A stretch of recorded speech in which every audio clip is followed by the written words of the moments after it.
In this video, I'm going to be talking about our performance of Sugar We're Going Down in rehearsals for the Styles gig. 13 seconds in, you can already hear that the guitars sound weirdly muffled. The tone settings on the guitar were clearly not set to the correct one. I immediately noticed this when I couldn't figure out what key we were singing in at all, which was not helpful. You can see me bend down to Charlie's amp and say to the camera, I can't tell what key we're in, which was not ideal. This meant that I wasn't able to start on time because I couldn't figure out what key I was supposed to be singing in.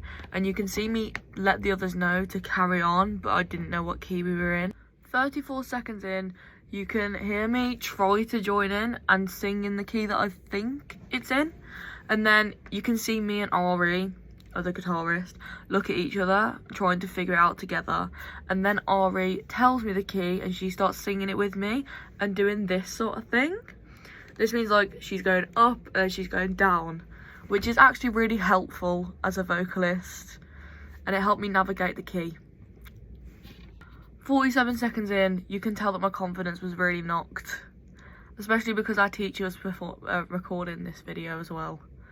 So I felt a bit on edge and a bit awkward because I hadn't had the best start, which is not ideal, especially in a performance setting. So if I was doing this on the actual night, I would feel really upset with myself. I think the problem with this was that both of the guitars were quite loud and they had a lot of distortion put on them and a lot of gain. To fix this, on the night I could ask one of the guitarists to play the first chord for Am I More Than You? So I know when to start. At 1 minute and 4 seconds, you can hear how flat I go, and that is not good. It doesn't sound great. At 1 minute and 18 seconds, where I repeat the chorus, where it goes, we're going down, down, I also go very flat there. Yeah. The main thing that could improve this is genuinely confidence. I did not have much confidence in myself after the beginning. I also recall having tonsillitis 2 weeks before this, so I was still very sore from that, which did not help the situation at all. Overall, my voice just sounds very sore, very dry and very tired. Things that can help this are hydrating, singing from my core instead of singing from my throat. This is something that's very common within the vocalist community. A lot of vocalists will know that when you are straining to hit a note, it's most likely because it's coming from your throat and it's not coming from your core. Belting is healthy, straining is not. Another thing that could help this seems quite small, but it makes a lot of difference. When you're taking breaths between lyrics, especially if they're short breaths, instead of puffing through your mouth, instead of going and taking sharp breaths, try and do them through your nose. Like, it makes a lot of sense if you actually think about it. You can see that this is where vocal projection comes from, so and it makes your throat very dry and scratchy. If you have a dry throat, you're going to find it 10 times harder to belt and hit notes and hit them in the right tune on the right key. If your voice is tired and drained, you're more likely to sound flat and out of tune, and no one wants that when you're on stage. You can hear in the part, the pre-chorus, I do this throughout the song in every pre-chorus, where it goes, drop a heart, break a name. I make a stylistic choice in a lot of songs that I do covers of, just so that it's more fitting for me and it feels more comfortable to sing. The actual line in the song is, break a name. But I choose to go, break a name. I feel like it rolls easier for me and it feels easier to do, even though there's more notes involved. So mine sounds like, break a name. This honestly helps me in my performance because I feel more confident in what I'm doing, which is helpful for anything.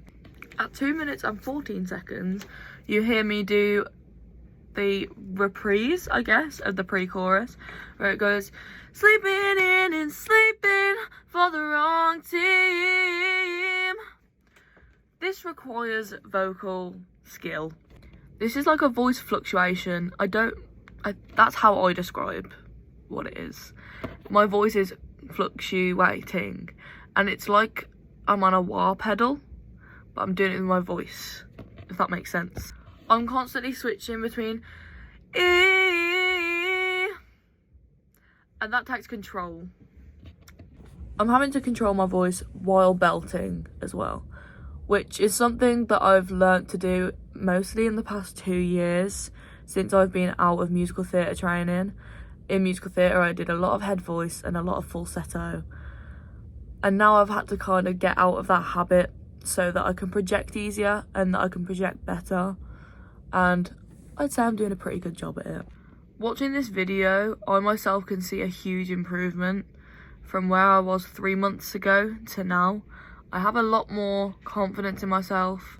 My belt sounds so much healthier, and staying on key is not hard at all.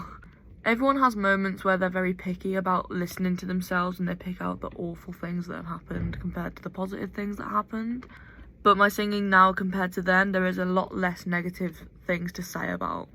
At 2 minutes and 41 seconds, you can hear me go back into the chorus, but this is like the bridge chorus, and it's my vocals that start it off.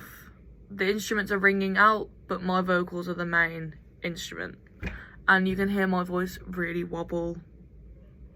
I need to have more confidence, and I need to go for it, because you can tell that I'm holding back. When you hold back and you try not to project as much, which is something that I'm very conscious of, my belts can be very loud, but that's where I've had to learn mic control and where to place the mic. This is something that I didn't know before, and I've had to learn.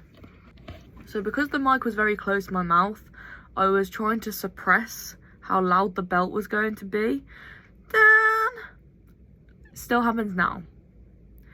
Down, down. Instead of down, down, and nothing around. Sounds a lot smoother, sounds a lot healthier. Better for my voice, better for my throat, better for my body, better for the performance. Carrying on, still on that same part of the song, but continuing throughout it, you can hear that I make a stylistic choice that I need to hand out less generously in this song. In pop punk, a lot of the vocalists do sound quite whiny, I guess is the right word. And it's not that I'm trying to achieve the same sound, but my voice does suit more pop punk / punk rock sort of music. I try to do the voice cracks. I don't try to do voice cracks that sound good. I do them, like, with my voice, how I sing in general. But I need to have more control over when I'm doing them and to not do them so generously. For example, in the video, you can hear me go, in early around, sugar, we're going down swinging. See where the voice crack was? I'll be a number one with a bullet. A loaded got complex, cocking and pulling. It does not sound good when it's done that many. I got cut off. It does not sound good when it's done that many times. I'm going to example now what it sounds like when I am controlling those voice cracks and not letting them happen every single time.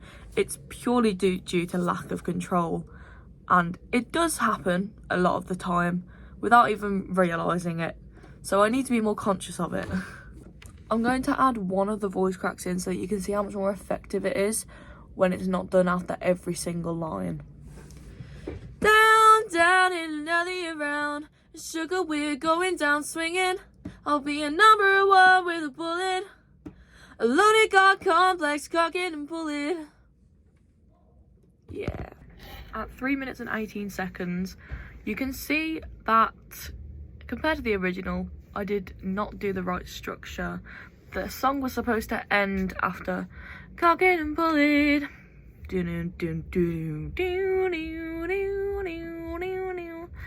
That's supposed to be the end of the song. And I carried on and did another chorus.